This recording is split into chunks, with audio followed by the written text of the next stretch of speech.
ఏదో ఒక సమస్యను సృష్టించాలి, ప్రజల్లో ఒక అభద్రతా భావాన్ని కల్పించాలి, అపనమ్మకాన్ని కల్పించాలి.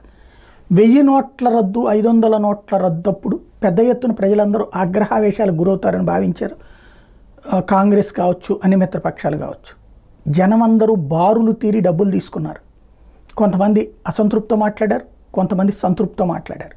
ఫైనల్గా దాని ఫలితం ఇవాళ 45 లక్షల కోట్ల రూపాయల బడ్జెట్కి వెళ్ళింది. అట్లాగే నోట్లకు సంబంధించినటువంటి వివాదం ఇప్పటికీ రాహుల్ గాంధీ మాట్లాడుతూనే ఉంటాడు. ఇవాళ అందరూ యూపీఐ ట్రాన్సాక్షన్స్లో 100కి 50 నుంచి 60% యూపీఐ ట్రాన్సాక్షన్సే చేస్తున్నారు. ఇక్కడ నోట్లని సాధ్యమైనంత వరకు తగ్గించుకుంటున్నారు.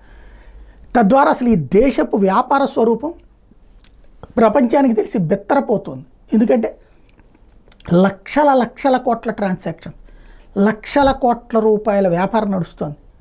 ఇంత పెద్ద మార్కెట్ ఉందని ఇంతకుముందు తెలిసేదే. ఈ సిస్టంలోకి రావడం వల్లనే కదా తెలిసింది.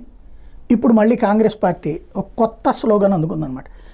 ఎంపీ ఏదైతే ఉంటుందో మాణిక్యం ఠాకూర్ తాజాగా ఒక స్టేట్మెంట్ ఏంటంటే, did UPI effect the use of small currency notes in India, 10-20 notes trouble for poor people. 10 రూపాయలకి 20 రూపాయలకి ఇబ్బంది పడిపోతున్నారు అన్నటువంటిది ఒక విచిత్రమైనటువంటి కాన్సెప్ట్లోకి తీసుకొచ్చేటటువంటి ప్రయత్నం చేస్తున్నారన్నమాట.